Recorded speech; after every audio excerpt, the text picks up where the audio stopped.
ఇంకొకటి గురుగారు, మనం సంకల్పం చెప్తాం కదా, ఏది అవునండి. పూజ చేసినా ఏం చేసినా దానిలో అంతరిక్షం చిరునామా చెప్తాం. ఉమ్. ఎందుకట్లా? అంటే మీ ఉద్దేశం అంటే అంతరిక్షం అంటే గోత్రనామాలతో పాటు ఇంటి పేరు అన్ని చెప్తాం అని కదా మొత్తం. అవును.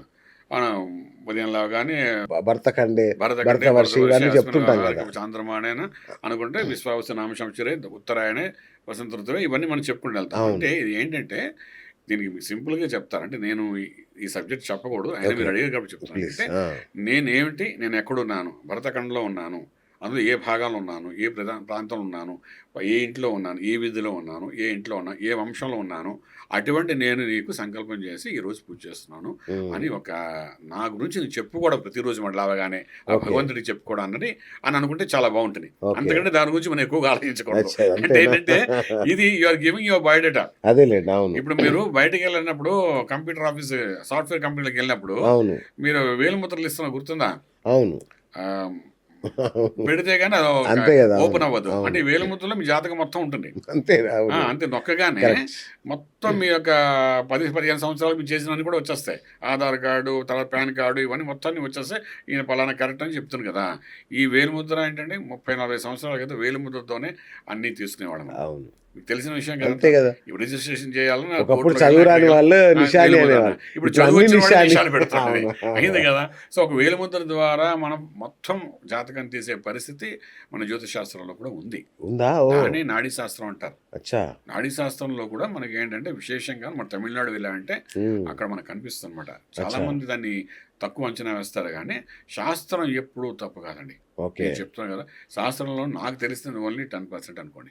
ఇప్పుడు ఇంత గంటన్నర మాట్లాడాను కానీ అవును. నాకు తెలిసింది 10% అనుకుంటుంది. ప్రతిరోజు ఏదో ఒకటి తెలుసుకోవడం ప్రయత్నం మనం చేస్తూనే ఉంటాం. ఉమ్. చాలా అది ప్రతిరోజు ఎక్సర్సైజ్ అండి. అంతే కదా, పుస్తకం నిత్య దాంట్లో విద్య ending ఏ అది. లేదు. అంతే. అవును. అలాంటిది మీరు నాడీ శాస్త్రంలోకి వెళ్తే నాడీలో కూడా మీకు సమాధానం దొరుకుతుంది. బా. మీరు తమిళనాడు వెళ్ళారంటే దానికి సంబంధించిన గ్రంథాలు మనకు అన్నీ కనిపిస్తాయి. ఆ. వాళ్ళు చెప్తారు, చాలా అద్భుతంగా చెప్తారు అంతాను. బాబా. సో వాళ్ళు చెప్తారు ఊరు పేరుతో సహా ఎప్పుడు పుట్టో మీ తాతగారు ముత్తాత నిజమా? పేర్ల దగ్గర నుండి కూడా బయట తీసి చెప్తారు వాళ్ళు. బాబా. అంత గొప్పదండి శాస్త్రాన్ని. దాన్ని ఎవరు ఫోకస్ చేయట్లే ఆ రకంగా. తెలియక తెలియక కాదు, అజ్ఞానం. మనకి ఏది ఇంపార్టెంట్ దాని ముందు పెడతారు కదండి. ఇప్పుడు కరెక్ట్. ఇప్పుడు కరెక్ట్. ఏది పిల్లడికి ఆనందం కలుగుతుందో అది మనం పెడతాం కదా పిల్లడికి. చెప్తాం. ఎగ్జాక్ట్లీ. ఇప్పుడు ఆరోగ్యకర వస్తువులు వాడు తినడానికి ఇవ్వం చిన్నపిల్లడికి. ఇవ్వం. ఏమి ఇస్తాం?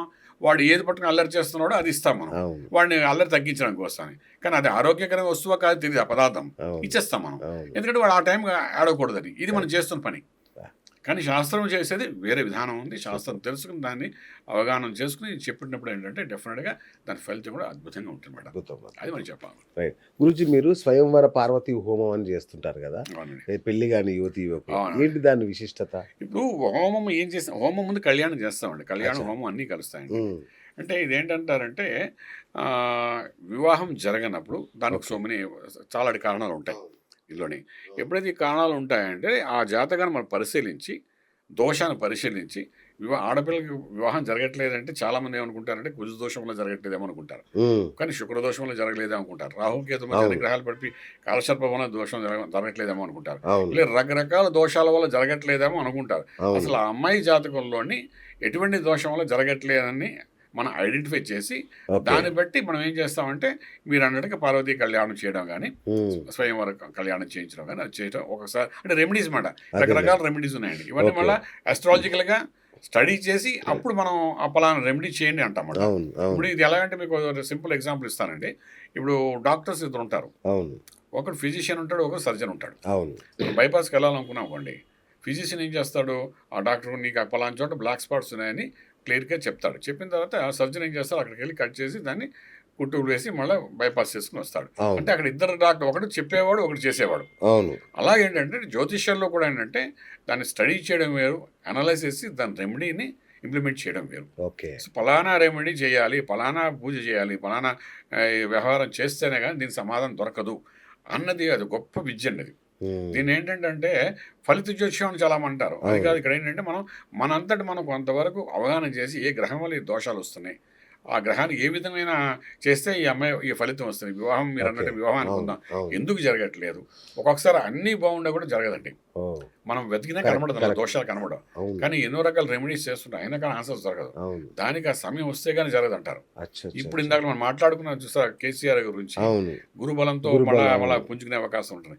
అలాగా 11 సంవత్సరాలకు ఒకసారి గురుగ్రహం అదే స్థానంకి వస్తుందండి ఆయన ఉమ్. రాశిలోకి. ఎవరి బా రాశిలోకి ఇలా వివాహం కాలం జరిగిన వాళ్ళ రాశిలోకి వచ్చినప్పుడు ఆ గురుబలంతో వివాహం జరుగుతుందన్నమాట. ఉమ్. అలాగేంటంటే ఈ గ్రహాల గమనం కూడా ఎలా ఉంటాయంటే వీళ్ళ సమయాన్ని చూసుకొని ఎప్పుడు ఏ టైంలో సమయం వస్తేనే కొన్ని పెళ్ళిళ్ళు జరగని పరిస్థితులు చూస్తాం. నిజం అలాగే ఒక సమయం వస్తే కానీ సంతాన కలగ బా కథలు ఇదైతే చూస్తుంటాం. వాస్తవం అండి ఇది అవును అవును ఏంటి ఎన్ని ప్రయత్నాలు చేస్తారో, పూజలు ఎంతమంది డాక్టర్ దగ్గరికి వెళ్తారు. ఇంతమంది చేసినా ఆ, కాదు ఎందుకో అవును, సడన్ గా అయిపోతుంది సడన్ గా ఒకసారి అవుతుంది. అవును సడన్ గా అవుట్ కూడా కాదు, ఇద్దరు కూడా అవుతుంటారు. ఇద్దరు కూడా అవుతుంటారా అవుతుంటారు. 40 ఏళ్ళకి పిల్లలు పుట్టిన పిల్లలు వాళ్ళని పుట్టిన చూసాం వాళ్ళు ఉంటారు. 50 ఏళ్ళకి అలా కూడా చూసాం చూసామండి. అవును అప్పుడు పోతున్న ఆ గమనంలో అలా జరుగుతుంటుంది. అంచేత ఏంటంటే శాస్త్రం ఉంది చాలా క్లియర్గా చెప్తుంది.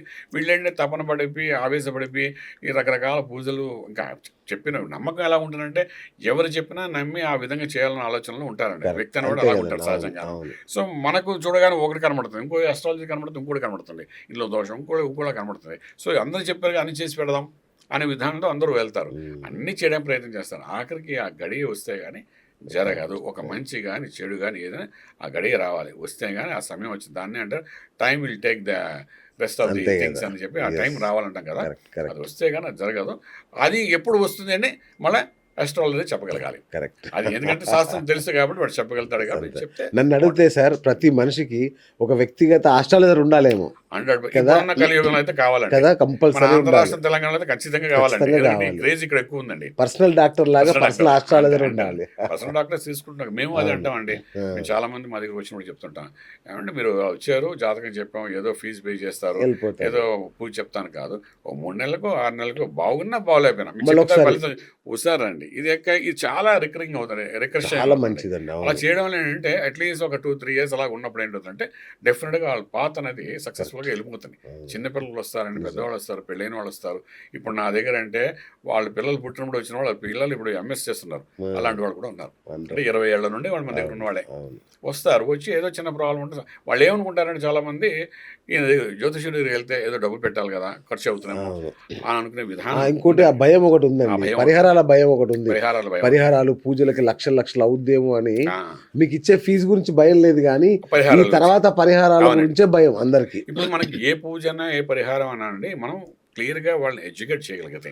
అది ఇప్పుడు అనాలిసిస్ చేయడం చాలా ఇంపార్టెంట్. ఎందుకు ఇది చేస్తున్నాం, ఇప్పుడు నా దగ్గరికి ఎవరు వచ్చినప్పుడు అలాగే చేస్తానండి. ఉమ్, వస్తే అమ్మ ఈ ప్రాబ్లం ఉంది, ఈ ప్రాబ్లం ఇలా చేస్తే బాగుంటుంది, దీన్ని ఎందుకు ఇలా చేస్తున్నాం, ఈ గ్రహం ఎందుకు ఇలాగ ఉంది అని చెబుతూ పూర్వాశ్రమం అంటే దీనికంటే ఈ గ్రహం ఇలా కాంబినేషన్ ఈ లైఫ్లో ఎప్పుడు వచ్చింది అని బ్యాక్ డేట్కి వెళ్ళి ఈ టైంలో నీకు ఈ కష్టాలు వచ్చి ఉంటాయి అవునా కాదా అని అడుగుతానండి. ఉమ్, అడగగానే ఎస్ అనంట. మరి అది నిజమైనప్పుడు ఇది నిజం అవుతుంది కదమ్మా రైట్ అని చెప్పి దీన్ని ఇలా దృష్టిలో కరెక్ట్ చేసుకుని చేయండి అని కరెక్ట్ చాలా క్లియర్గా అనలైజ్ చేసి నేను ఎడ్యుకేట్ చేసి అప్పుడు మేము పరిహారాలు చెప్తాం. అది చాలా విశేషం చెప్తామండి. అదే అంచేత మేము రోజుకి ఏదో 1000 మంది చెప్పం జాతకాలు. అవును ఒకటి జాతకం 5-6 చెప్పేసరికి గురించి గంట పట్టేస్తుంది. చెప్తారేమో అవును అవును 10 మంది చెప్పడం చాలా కష్టం మాకు. అవును ఎందుకంటే వాళ్ళని స్టడీ చేయాలి, స్టడీ చేసి బుర్ర బ్రెయిన్ వేడెక్కిపోతుంది స్టడీ అవునండి చేసరికి. అవునండి అవును వాళ్ళు ఏమనుకుంటారు, జనాలు ఏమనుకుంటారు, అయ్యో 2 నిమిషాలు మన జీవిత చరిత్ర తెలిసిపోతామో అనుకుంటారు. ఒకసారి చక్రం చూడగానే తప్పు చెప్పకూడదండి. మరి మనం 100 కరెక్ట్ చెప్పినా ఒకటి తప్పు ఒక్కటి చెప్పగానే వీడు చెప్పినా చాలు ఇంతేరా అని అనేస్తారు అవును బయటికి అవును వెళ్ళి. అవును ఇది కూడా ఉంటుంది, ఆ బాధలో ఉంటుంది కూడా పడాలి. దానికి ఆన్సర్ ఇవ్వలేక చావాలి. అవునండి అవును అంచేత ఏంటంటే ఇదొక కరెక్ట్ ఎప్పుడు కూడా ఏంటంటే మన గొప్పతనం అంటే జ్యోతిష్యుల్లోని అంటే అందరూ ఒప్పుకుంటారో ఒప్పుకోరో తెలియదు కానీ ఒక డాక్టర్ దగ్గరికి వెళ్ళినా కూడాను మీకు 10 రకాల టెస్టులు చేసిన తర్వాత రిపోర్ట్స్ చూసి, అంటే డాక్టర్ని హేళన చేయట్లేదండి, లేదు లేదు లేదు మా మా మా అమ్మాయి కూడా వాస్తవం డాక్టరే ఇక్కడ, అవును అలా కాదు 10 రకాల టెస్టులు ఈ కాలంలో డాక్టర్ అలా ఉన్నారని చెప్తాను. అవును రిపోర్ట్స్ చూసి రిపోర్ట్ బేస్ చేసుకొని దాన్ని బట్టి మెడిసిన్ ఇవ్వడం అనేది డాక్టర్ యొక్క ఇప్పుడున్న పరిస్థితి అలా ఉందండి. ఓకే పూర్వకాలం ఇదే డాక్టర్ 40 ఏళ్ళు 50 ఏళ్ల క్రితం వెళ్తే ఇలా చేయి పట్టుకుంటే నీకు ఎక్కడ రోగం ఉందో చెప్పేవారండి. చెప్పేవాళ్ళు అవును ఇప్పటికి పెద్దవాళ్ళు కొంతమంది ఉన్నారు 80-90 ఏళ్ళు ఉన్న వాళ్ళు చేయి నాడి పట్టుకుంటారు, పట్టుకుంటే అయిపోతుంది నాడి అవును పట్టుకోగా నీకు ఎక్కడ ప్రాబ్లం ఉంది చెప్పేవారండి. ఇప్పుడు డాక్టర్స్ ఏంటంటే అన్ని రిపోర్ట్స్ వచ్చిన తర్వాత చూసి అన్నీ బాగున్నాయి అంటే మనకు తెలుసు రోగం ఉందని, వాటి చెప్తుంటే రిపోర్ట్స్ బాగానే ఉన్నాయి కదా అంటుంటే ఆయన అవి చూస్తే కానీ ఒక రిపోర్ట్ రాసేది కరెక్ట్ ప్రసక్తి లేదండి. అవును కానీ ఒక జ్యోతిష్యుడు, ఇది అండర్లైన్ చేసుకోండి మీరు, సరి అయిన జ్యోతిష్యుడు ఒక డేటు టైము ప్లేస్ ఇవ్వగానే, అంటే నేను ఎలా అవును చెప్తానో చెప్తున్నాను, నీ జీవిత చరిత్ర అని చెప్పేస్తున్నాడు.